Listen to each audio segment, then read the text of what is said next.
4월 3일 월요일. 매 순간의 호흡.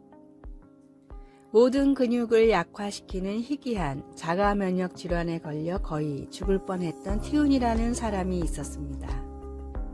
그는 숨을 쉴 수 있는 것도 하나의 선물이라는 것을 깨달았습니다. 일주일 이상 기계를 사용해서 몇 초 간격으로 그의 폐에 공기를 주입하는 일은 고통스러운 치료 과정이었습니다. 티우는 기적적으로 회복되었습니다. 그는 지금 인생의 여러 가지 어려움에 대해 불평하지 않기로 스스로 다짐합니다. 그는 이렇게 말합니다. 난 그저 심호흡을 한번 하고 그렇게 할 수 있는 것만으로도 하나님께 감사합니다. 자신이 필요로 하고 원하는 것에만 집중하다 보면 때로는 인생에서 가장 작은 것이 가장 큰 기적일 수 있다는 사실을 잊어버리기가 쉽습니다. 에스겔의 환상을 통해 하나님은 선지자에게 하나님만이 마른 뼈들의 생명을 주실 수 있음을 보여주셨습니다. 힘줄과 살과 피부가 생긴 후에도 그 속에 생기는 없었습니다. 그들이 다시 살아날 수 있으려면 하나님께서 그들에게 생기를 불어넣으셔야만 했습니다. 이 환상은 이스라엘을 황폐함에서 회복시키겠다는 하나님의 약속을 보여주었습니다. 또한 하나님께서 호흡을 주시지 않으면 내가 가진 크고 작은 모든 것이 아무 소용이 없다는 사실을 일깨워 줍니다. 오늘 우리 삶의 가장 평범한 복에 대해 하나님께 감사하지 않으시겠습니까? 매일 어려움을 겪는 가운데 가끔은 멈추어 심호흡을 합시다. 말씀, 너희 위에 힘줄을 두고 살을 입히고 가죽으로 덮고 너희 속에 생기를 넣으리니 너희가 살아나리라. 또 내가 여호와인 줄 너희가 알리라 하셨다 하라. 에스겔 37장 6절. 찬송 429장 세상 모든 풍파 너를 흔들어. 기도. 하나님, 저에게 매 순간 호흡을 주셔서 감사합니다. 인생의 가장 작은 것들이 주는 가장 큰 기적들로 인해 감사드립니다. 아멘.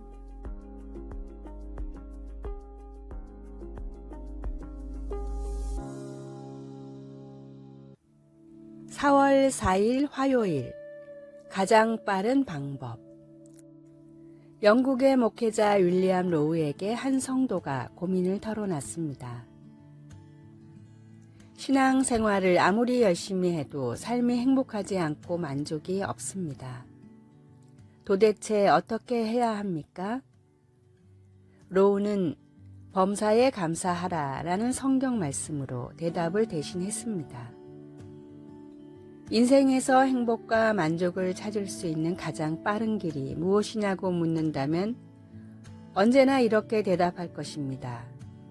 내 삶의 모든 일을 하나님께 감사하며 하나님을 찬양하십시오.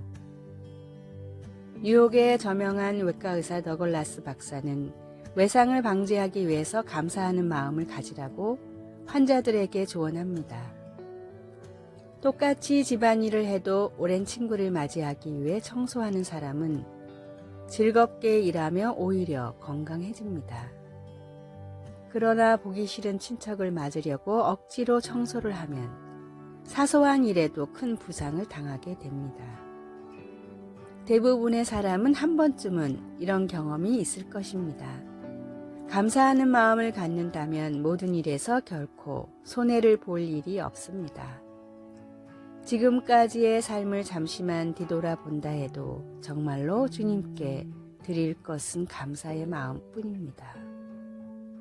1000가지 감사의 이유를 놓치고 불평하는 광야의 이스라엘 백성보다는 주신 것에 감사하며 주실 것에 감사하는 천국 백성의 마음을 가지십시오. 오늘의 말씀. 하나님의 지으신 모든 것이 선함에 감사함으로 받으면 버릴 것이 없나니. 디모데전서 4장 4절. 오늘의 찬송 429장 세상 모든 풍파 너를 흔들어. 오늘의 만나 주님께서 지으신 모든 것이 선하니 주님께 모든 일에 감사하게 하소서. 오늘 그리고 이번 주에 주님께 감사할 제목을 적어보고 주님께 감사합시다.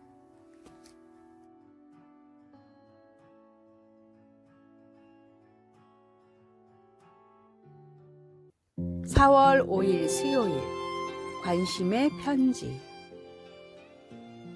수십 년 전 제리모토 박사는 관심의 편지가 힘이 있다는 것을 발견했습니다.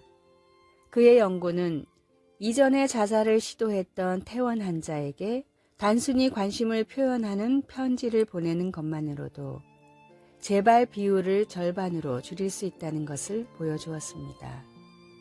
최근에 의료 서비스 종사자들은 심각한 우울증의 후속 치료로 관심의 문자 메시지나 엽서, 심지어 소셜미디어로 메시지를 보내는 것도 이런 효과가 있음을 재확인했습니다. 성경 중에 21권의 책은 사실 여러 가지 이유로 어려움을 겪었던 초대 교회 신자들을 보살피기 위해 쓰인 사도들의 편지입니다. 바울과 야고보와 요한은 신앙과 예배의 기본을 설명하고 갈등을 어떻게 풀고 화합을 이룰 수 있는지 설명하기 위해 편지를 썼습니다. 그러나 베드로 사도는 특별히 로마 황제 네로에게 박해를 받고 있던 신자들에게 편지를 썼습니다. 그는 베드로전서 2장 9절에서 그들을 일컬어 하나님이 선택하신 민족이며 왕같은 제사장이며 거룩한 나라요 하나님의 소유가 된 백성이라고 묘사함으로써 그들이 하나님께 본질적인 가치가 있는 존재들임을 상기시켜 주었습니다. 이 말씀은 그들로 하여금 세상에서 그들을 향한 하나님의 위대한 목적, 즉 너희를 어두운 데서 불러내어 그의 기이한 빛에 들어가게 하신 이의 아름다운 덕을 선포하게 하려 하신다는 사실을 바라보게 해주었습니다. 하나님은 우리에게 관심과 돌봄으로 가득 찬 편지인 영감으로 쓰인 성경을 주셨습니다. 이 성경을 통해 우리는 하나님이 우리에게 부여해 주신 하나님의 소유로서의 그 가치를 기록으로 늘 지닐 수 있게 되었습니다. 말씀, 너희는 택하신 족속이요 왕같은 제사장들이요 거룩한 나라요 그의 소유가 된 백성이니 이는 너희를 어두운 데서 불러내어 그의 기이한 빛에 들어가게 하신 이의 아름다운 덕을 선포하게 하려 하심이라. 베드로전서 2장 9절. 찬송 202장 하나님 아버지 주신 책은. 기도. 사랑의 하나님, 성경을 주셔서 감사합니다. 아멘.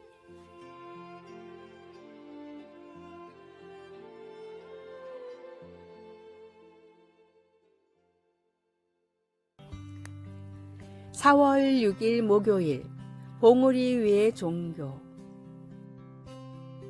20세기 중국 최고의 지성으로 불리는 류니탕 박사는 자신의 대표작 생활의 발견에서 스스로를 이교도라고 불렀습니다. 류니탕 박사는 목사님인 아버지 밑에서 모태신앙으로 자랐으나 신앙에 의심을 품고 다른 종교에도 길이 있을 거라고 생각했습니다. 이교도라는 표현은 기독교에만 길이 있다는 진리를 비꼬기 위한 의도였습니다. 그로부터 20년이 지나고 류니탕 박사는 이교도에서 기독교인으로 라는 자전적 수필을 썼습니다. 이 책에서 류니탕 박사는 이교도에서 다시 기독교인이 된 이유를 다음과 같이 밝혔습니다. 나는 그동안 다른 우물에 답이 있나 들여다보았습니다. 그러다 한 우물에 빠졌는데 그곳에서는 내가 전생에 저지른 일 때문에 우물에 빠진 것이다 라는 말만 했습니다. 어떻게 기어나와 다른 우물에 빠졌는데 이번엔 쓸데없는 짓 하지 말고 똑바로 살아 라는 책망만 들었습니다. 우물에 빠진 나를 구하기 위해 누군가 직접 줄을 메고 내려온 종교는 기독교뿐이었습니다. 리니탕 박사는 세상의 많은 종교들은 저마다의 높은 봉우리를 가지고 있으나 예수 그리스도만이 모든 봉우리 위에서 빛을 볼 수 있게 한다고 말했습니다. 좋은 종교는 많지만 진리는 하나뿐입니다. 유일한 구원의 방법인 예수 그리스도를 절대 떠나지 마십시오. 오늘의 말씀, 다른 이로서는 구원을 얻을 수 없나니 천하 인간의 구원을 얻을 만한 다른 이름을 우리에게 주신 일이 없음이니라 하였더라. 사도행전 4장 12절.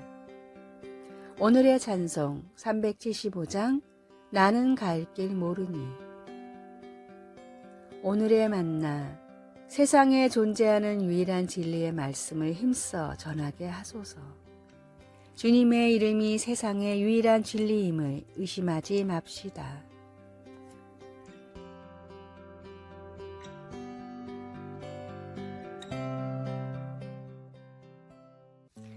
(4월 7일) 금요일. 슬픔이 변하여. 늑대에 관해 지식이 많은 전문가의 말에 따르면 늑대들은 기쁠 때에는 꼬리를 흔들며 뛰어논다고 합니다. 그러다가 무리 중 하나가 죽으면 몇 주 동안 슬퍼하는데 동료가 죽은 곳을 찾아와 꼬리를 늘어뜨리고 슬피 울며 애도를 표한다고 합니다. 애통하는 것은 특히 사랑하는 사람의 죽음이나 소중한 희망이 사라질 때 우리 모두가 경험하는 강한 감정입니다. 막달라 마리아도 그런 슬픔을 겪었습니다. 그녀는 주님을 따르는 무리에 속해 있었고 예수님과 그의 제자들과 더불어 돌아다녔습니다. 그러나 십자가 위에서의 주님의 처절한 죽음은 이제 그들을 산산이 흩어 놓았습니다.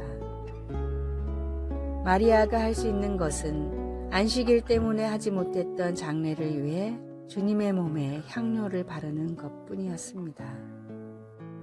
그러나 마리아가 무덤에 도착하여 생명이 없는 상한 몸이 아니라 살아계신 구주를 보았을 때 그 느낌이 어떠했을지 상상해 보십시오. 마리아는 처음에 자기 앞에 서 있는 사람을 알아보지 못했지만 그분이 자기 이름을 부르는 음성을 듣고 그분이 바로 예수님이라는 것을 알았습니다. 그 순간 슬픔은 기쁨으로 변했습니다. 마리아는 이제 내가 주님을 보았어요 라고 기쁜 소식을 전할 수 있었습니다. 예수님은 어두운 이 세상에 자유와 생명을 전하려고 오셨습니다. 주님의 부활은 그가 시작한 일을 마침내 성취하셨다는 사실을 기리는 의미가 있습니다. 우리도 마리아처럼 주님의 부활을 기뻐하며 주님이 살아계시다는 복된 소식을 전할 수 있습니다. 말씀, 막달라 마리아가 가서 제자들에게 내가 주를 보았다 하고 또 주께서 자기에게 이렇게 말씀하셨다 이르니라. 요한복음 20장 18절. 찬송 293장 주의 사랑 비칠 때에. 기도, 예수님, 주님의 부활과 주님 안에서 누릴 수 있는 새 생명을 기뻐하며 찬양합니다. 아멘.